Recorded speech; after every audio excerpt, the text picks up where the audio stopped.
लोकसभा चुनाव 2024 से पहले इंडिया गठबंधन की ताकत को देखने के लिए पूरा देश इकट्ठा हो गया था और आखिरकार हुआ भी यही। लोकसभा चुनाव हुआ और इंडिया गठबंधन ने मजबूती के साथ चुनाव लड़ा भी। लेकिन अब 2027 के विधानसभा चुनाव के मद्देनजर आखिरकार इंडिया गठबंधन की दरारें क्यों सबके सामने आने लगी है?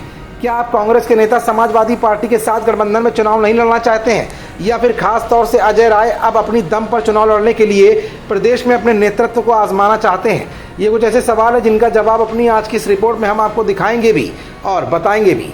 दरअसल अजय राय गाजीपुर के दौरे पर थे, जहां उन्होंने पंचायत चुनाव अकेले लड़ने के बारे में बड़ा बयान दिया है।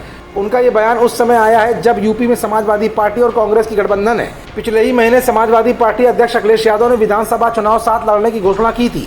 उत्तर प्रदेश विधानसभा चुनाव में अभी काफी वक्त बाकी है, लेकिन बीते कुछ दिनों में कांग्रेस के दो बड़े बड़े नेताओं ने ऐसे बयान दिए जिससे प्रदेश में समाजवादी पार्टी कांग्रेस के साथ पर सवाल अब उठने लगे हैं। 2027 की विधानसभा चुनाव में कांग्रेस ने अपना दमखम बताने का फैसला कर लिया है। यूपी विधानसभा चुनाव से पहले पंचायत चुनाव को नेट प्रैक्टिस माना जा रहा है। 10 सालों के वनवास के बाद समाजवादी पार्टी सत्ता में वापसी की आस में है। कांग्रेस को भी लग रहा है कि उसके अच्छे दिन आने वाले हैं, इसीलिए कांग्रेस अब समाजवादी पार्टी से अपनी शर्तों पर गठबंधन करना चाहती है। इधर अजय राय का बयान गाजीपुर से आया तो उधर बयानबाजी में मशहूर सहारनपुर से कांग्रेस पार्टी के सांसद इमरान मसूद माहौल बनाने में जुटे हुए हैं। वो लगातार कह रहे हैं कि यूपी में कांग्रेस को किसी की बैसाखी की जरूरत नहीं है। मसूद मुसलमानों को संदेश भी दे रहे हैं कि अखिलेश यादव के साथ रहेंगे तो सिर्फ दरी बिछाने का काम मिलेगा। दूसरी ओर यूपी कांग्रेस के अध्यक्ष अजय राय ने घोषणा की है कि पार्टी पंचायत का चुनाव अकेले लड़ेगी। राय ने कहा है कि हम इसी बहाने अपने संगठन को मजबूत करना चाहते हैं। गठबंधन में नहीं रहने से ज़्यादा कार्यकर्ताओं को चुनाव लड़ने का मौका मिलेगा।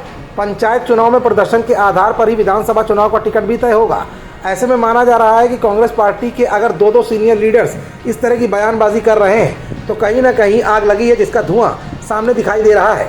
मतलब साफ है कि भले ही कांग्रेस और समाजवादी पार्टी का नेतृत्व एकता और शक्ति का संदेश देता दिख रहा हो, लेकिन कांग्रेस में निचले पायदान के नेता सपा से पल्ला झाड़ते हुए नजर आ रहे हैं। प्रो से जुड़े रहने के लिए सब्सक्राइब करें हमारा चैनल इंडिया जंक्शन।